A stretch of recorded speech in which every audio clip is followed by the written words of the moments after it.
What do we expect?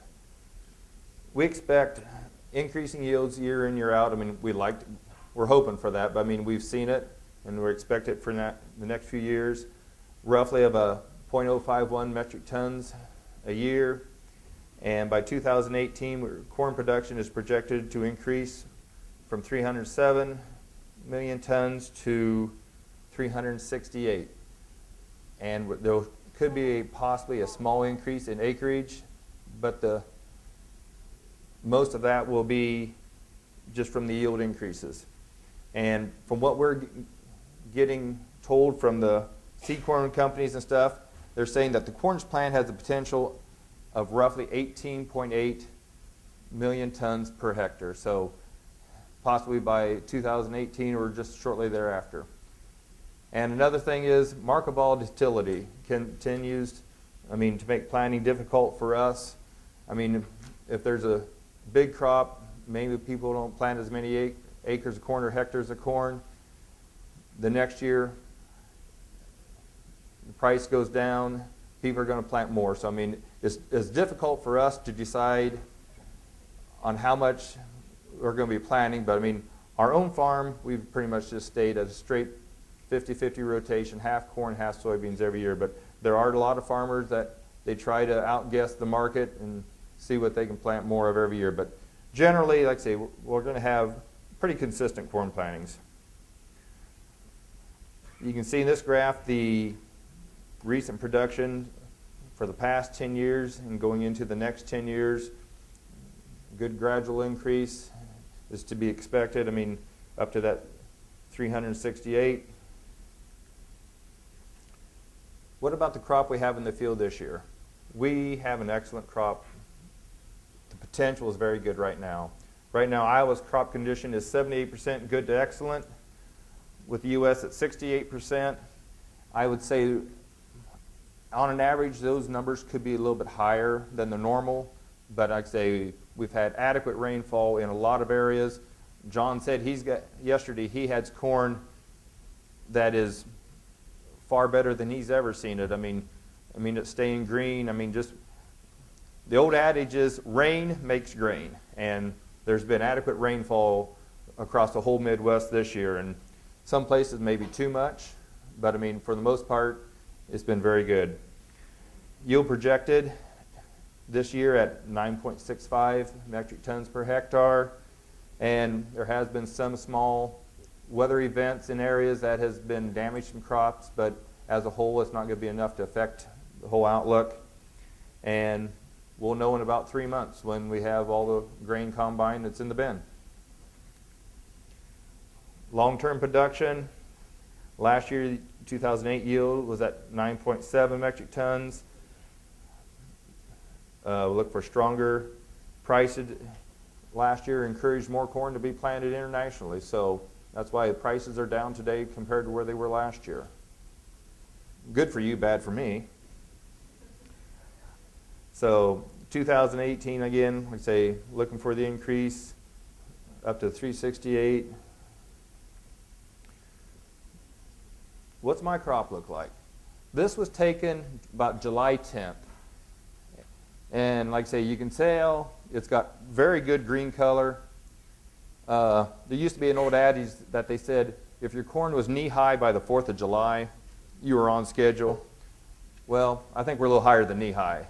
I mean, we like to see corn tasseling shortly after the 4th of July, and like I say, we pretty much got that. And we like seeing nice dark colored corn like that. I mean, we know it's healthy and things are looking good. Usage issues. We saw some of these figures yesterday over the last 3 years. I mean, production in 07-08 was 330, went down a little bit from last year, but this coming year is at 323 looking at. Feed usage has gone down a little bit over the last few years. We've gone down from 150 down to 134, but then the processing, we've made a large increase in the processing from 110 up to 139, but most of that was attributed to the increase in the ethanol. And exports have been up, down. We look for a little bit increase for next year again, and The main number is carry out at the bottom. We've got excellent number of carry out for the next few years to come to be able to supply all your needs.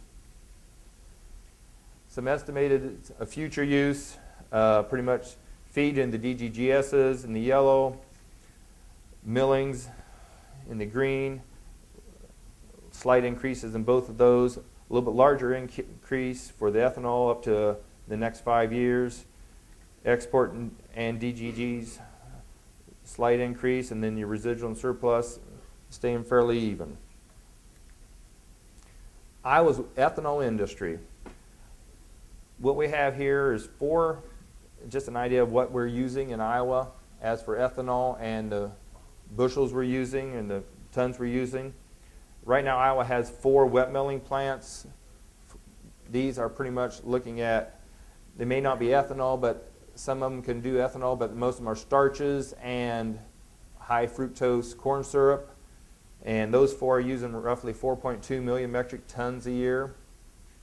35 dry milling plants, your straight ethanol plants.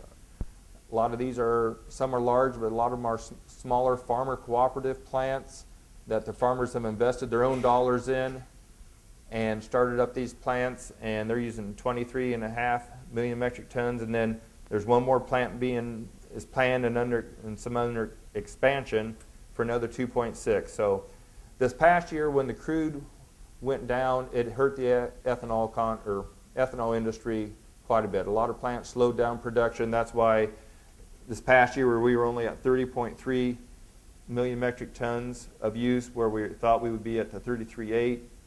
And it's just like anything. When you're dealing with the crude, I mean, the ethanol kind of goes along with the crude. So it's just kind of a moving target. It changes every day. We're dealing with new technologies each and every day that will help change the production methods and improve the co-products coming out of the plants.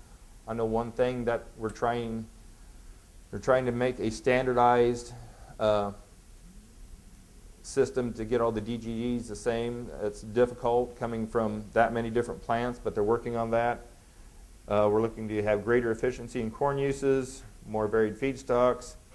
Cellulosic technology could change it, but like they talked yesterday, I think the algae is another option for the ethanol. But we do expect the corn use for ethanol to grow slightly, but maybe not like it has over the last 5 years, but it's going to continue to grow. DGGS production and exports. You can see since 2001, the total production has grown dramatically, and a lot of it's been used domestically, but then our exports are starting to crease up very nicely. DGG output and projected. As you can see, we have almost tripled or more in the last 4 or 5 years, and look for that to continue to grow up to 2015 and beyond. This is a good graph showing the DGG growth export in Southeast Asia here. In 2004, very small numbers.